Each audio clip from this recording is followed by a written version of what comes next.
Hey everybody, it's Andy aka Max Ryder. Welcome back to another episode of Stuff and Such. So I haven't done one of these in a while because I haven't had the privacy or the time. Today we've got some. We're getting this up. We're doing it. Yeah. And today, I haven't even opened this bin yet. Today we're checking out a bin of, I guess I'll call this. These are short run game systems, I guess. Because none of these were out there for very long. And these are some of my favorites, actually. Some of my favorite game systems, period. They are some great games. So, let's look at what we got here. First of all, these are just garbage paper. We're not going to worry about them. We're going to start at the front. And actually, we're not going to do these in the actual order that they're sitting in here exactly. Well, yeah, we're not. At least not to start with. So what we have first is Albedo, the role-playing game. Now this is the role-playing game from Thoughts and Images, a very small time. I don't believe they exist anymore. It's an anthropomorphic tabletop RPG based on the writings of Steve Galassi. I also have a second edition of the game from Chessex that I got a few years back, and these weren't included, or this one wasn't included originally. Zochaka was an adventure. It came separate. The rest is what we've got in here. What is this? Thoughts and Images. Oh, wow. Okay. You could buy some of the old ones for a couple bucks. These go for at least double digits now. This one came with, what is this book? Book 1. This doesn't say what book this is. This is the player's manual. It came with equipment and descriptions, the referee's manual, and a short scenario. This is the scenario I ran when I play tested this one, and I wrote a review up for it for Knights of the Dinner Table magazine. I never did play a Zochaka. It's a pretty good system. I really thought it was nice. Now, in addition to that, we also have, let's see here. And here's the Albedo. Oops, let's go ahead and close this box up. We got the Albedo ship source book. This has a bunch of ships and ship construction. As you can see, Albedo ships are pretty basic as far as, I mean, this was a realistic system. The Drift was another adventure. Never got played. I think this is all that came out for Albedo. And then Refractions Magazine number 2 and number 3. And I would really love to have Refractions Magazine number 1. Steve Galassi published the actual... he published the Albedo stuff from Refractions online for free and gave it away, which was really nice of him. Now next we've got Albedo Platinum Catalyst. This was the next Albedo game that came out, and it was more of a skirmish game, but it was, you would play not just one character, but you'd also play the character's subordinates.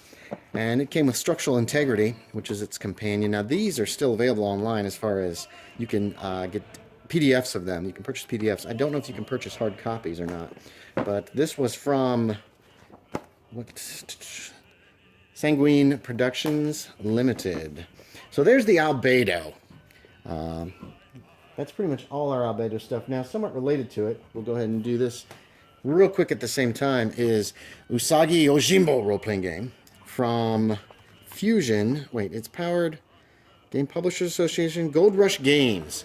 Usagi Yojimbo was another comic that was in the Albedo comic books, and they made this into another anthropomorphic RPG. It takes place in feudal Japan, or the equivalent of feudal Japan. And I have not played this. I don't know much about this game. But it did come with one source book full of monsters. So you have them to throw at your players. And so there's my anthropomorphic batch. We're going to stick these back in and start with the next. So hold on just a moment. Next on the chopping block, and next in line, is Men in Black, the role-playing game. Protecting the Earth from the scum of the universe. I ran this game once for some friends up in Ohio in order to play test it, to write up another review for Knights of the Dinner Table magazine. And this was a fun game. This was a lot of fun. I forget what scenario we played. Revenge of the Geek? Was that the one? Codename Revenge of the Geek. Report to the office. Yeah, that was it. Revenge of the Geek. This was a neat, very fun, very funny and silly kind of tabletop RPG.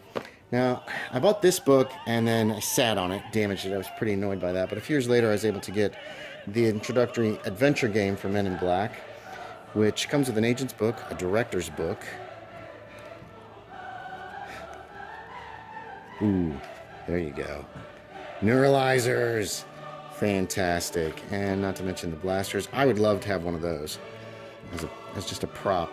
I have one of these as a toy. And I had one of these, but it wasn't accurate size. The pocket laser. This one is probably about the actual size of the one from the movie. It came with the same... Oh, this has gotten a little bit crinkled. This was a fun game. Additionally... Oh, wait. Men in Black dice. I didn't know this came with dice. These really should be in the top, not the bottom. The Director's Guide. This was also something separate that was for Men in Black. So we got the Men in Black Director's Guide. These are all janked up in the corner, which is kind of annoying. Aliens Recognition Guide. Took a while to collect all this stuff. This was another short run. There wasn't a whole lot to Men in Black, unfortunately. Oh, that's right. These cards. You got cards for all your stuff. What else is in here? Some stand-up minis. Here's some maps. Creating your agent. This looks like quick rules. And mission book. Now I wonder if Rule of Launch, Barnard Storms, Manhattan. Oh, this is totally separate scenarios. Very nice. Now I don't remember. Director's Guide declassified. Information recently declassified and being approved for your review. Huh, interesting.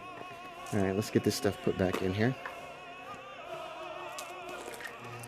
You know what? We should try to put the dice on the top. What's in the box?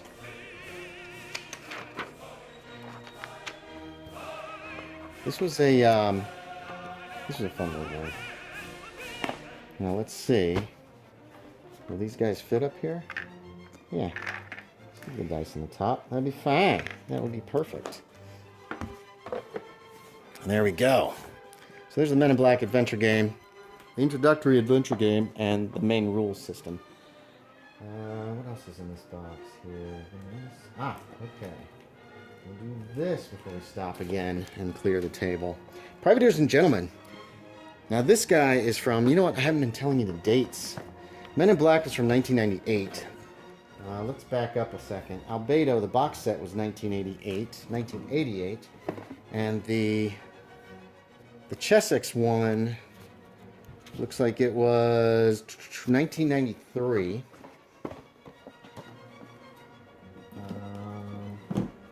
Usagi Yojimbo was no copyright. Gold Rush Games. 1997 was when that came out. And Albedo Platinum Catalyst came out in 2004. Privateers and Gentlemen. This is Fantasy Games Unlimited. That's going to be... They're no longer in business. Let's see if we can find... Look at this. They did Aftermath, Bushido, Chivalry and Sorcery, Daredevils. Let's see what other ones might have heard of. Merc, Space Opera, Villains and Vigilantes. And let's see if we let's get a date here first if we can. Is there a copyright date? It looks like copyright 1978 and 1983. So here's Heart of Oak. These are the miniature naval rules for ship-to-ship combat. Some gorgeous stuff. These ship-to-ship rules actually worked really, really well, I thought. They were a lot of fun. Promotions and prizes. Not sure what this one is. Promotion and prizes. Okay, so this is the RPG part. Characters were pretty simple because they died a lot and very fast. I ran a playtest of this to write it up for Tradition of Victory for Knights of the Dinner Table magazine, and one guy's character died, and then the second character, no, he was crippled. He brought in another character who got caught in an explosion and then died under the knife when the surgeon tried to operate on him. There's the character sheet. Here is like a little GM screen. They all these fit very nicely into this little box. It's a narrow box, very nicely put together. Then there were 2 scenarios that were produced for this. King Over the Water, I believe, was the first one, and Decision at Jerba was the second. These are beautiful, beautiful illustrations that they used. We're gonna be moving on to some more stuff here. It's amazing what all fits into this box. These are out of order too. Hold on a sec. I'm gonna start with this one. Who you gonna call? Ghostbusters. The frightfully cheerful role-playing game. This was produced in, I don't know. This is one of Sandy Peterson's. Oh, one of the original Ghost die. Can you see that? And then it came with another 5 6-siders. Ghostbusters Operations Manual. What we got here? 1986. This one won some awards. It's just a lot of fun. It's a silly little game for Ghostbusters. Made popular by the movie, obviously. The training manual. I believe this just has some information for the players. There's a how to play here. Typical 10 minutes of play. Love that. Then you've got your release from damages form. You got references and forms here, which is great. These came with a bunch of cards that had all your gear on it. I never used these cards, never punched them out. I think I photocopied them for my own use. What else is in here? We've got an ad. We've got, what is this? Tyler's News and Camera Shop. Why is this in here? Magazines. Subtotal. I don't know why that's even in there. And a Winter Spring 86 catalog from West End Games. This game was a lot of fun. I played some of this with friends in high school and really enjoyed the heck out of it. Are these all backwards? I think they are. Let's pull out all of the supplements for the game next. What is this? Is there something in here? Completion. What the heck is this? Oh, wow. Oh, these are stuff that I got years later.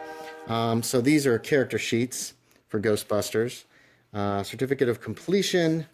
What else did I get? And then somebody years later put out cards, put out the Ghostbusters cards, and I got those as well. We've got Tobin's Spirit Guide. This thing you can't seem to get for less than $100 online.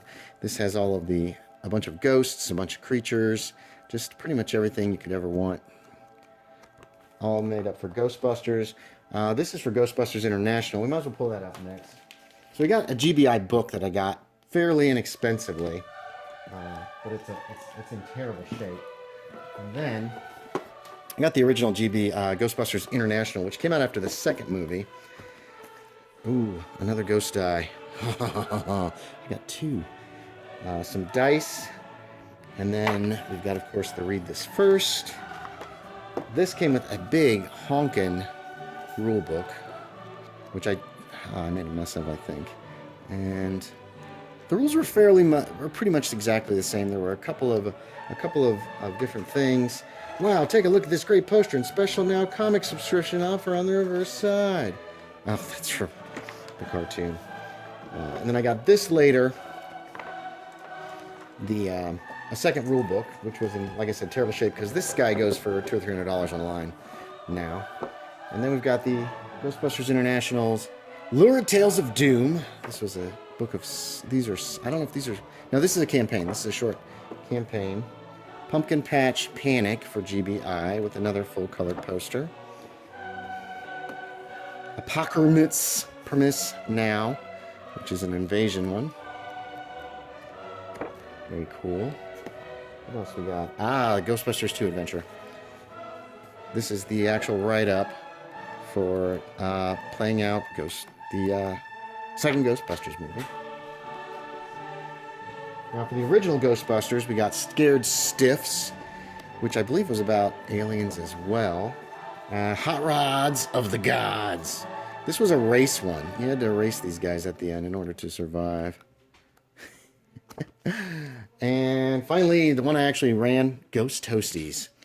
And this one is about ancient gods who took cereal boxes and cereal mascots were based on.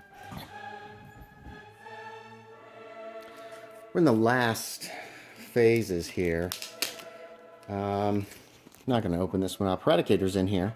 And this was just for me to get ideas. This is from TriTac Games. And it is science fiction, a very basic science fiction game about the machines taking over. And we're into some really good stuff. Monsters and Other Childish Things. I don't think that this is still in print. It might be. Monsters Are Real. This is about playing a kid and their monster. Oh. Shane Ivey. Did he write this? Where's our... It doesn't say? Huh. I don't know why I've got an Arc Dream. I guess this is this Arc Dream? Arc Dream Publishing. This was some of their early stuff. So he played a kid and their monster. And their monster was their imaginary friend, but it was real. Very neat game. Very neat ideas. Very basic as far as like... It wasn't really... It was a very uncomplicated game. But it was a really good one, I thought. What else is in here? And all this is part of the game. This isn't just something somebody did to the inside of my game. Okay. The Dreadful Secret of Candlewick Manor was an alternate way of playing Monsters and Other Childish Things. You're an orphan at Candlewick Manor, and you have to find out the secrets of the place. I just thought this was neat. I loved the concept. It's one of those dark, orphan kid kind of games. Curriculum of Conspiracy is a scenario, and of course it takes place in a school curriculum. Road Trip by Ross Payton. I listened to the Let's Play of this. Oh, it came with cards. I forgot. Postcards. This is about kids going on a road trip and getting caught up in terrible, horrible things happening to them. Because, you know, if you have a real monster as your imaginary friend, then things are going to not go well for you, probably. And finally, Bigger Bads. These are other... What is this? A source book. It's a source book written by Monster creator Benjamin Bao. Okay, this introduces really bad monsters to the game. So these are more monsters and terrible things. This was a great game. Very dark, but very, very neat. And had a lot of great concepts in it about kids and about, I don't know, about a lot of stuff. Finally in this box is Farscape, the role-playing game. This was put out in... Did I do Monsters and Other Childish Things? What year was this? I didn't, because I saw this Shane Ivey card, and I was like, blah, blah, blah, blah, what? Okay, where's the publication? 2007 is for Monsters and Other Childish Things. So all this stuff came out slightly afterwards. The Farscape role-playing game is... This is 2002. Alderac Entertainment Group. This is a beautiful book. Came out sometime early on in Farscape, after the first or second season, I guess. And they did a really nice job. Unfortunately, it's a D20 product, which is not my favorite. So it's level-based and all that jazz. But I suppose that could work for Farscape. The more that they were around, the tougher they seemed to get. And this was a neat little game. Unfortunately, this goes for like $5 or $10 online anymore. Nobody wants it, nobody cares. And it makes me sad because Farscape was so very good. So there you have it. That's everything in the box. These are my short run games that I really liked, and I wanted to have them all kind of together and in one place. Someday I'll run some of these again. I've run Albedo and Platinum Catalyst. I've run Men in Black. I've run Ghostbusters, Predators, and Gentlemen. Actually, I've run almost everything in this box except for Monsters and Other Childish Things and Farscape. But hopefully we'll get back to this someday for one-shots and that kind of stuff. So thanks for watching, everybody. As always, I appreciate it, and I will talk to y'all next time.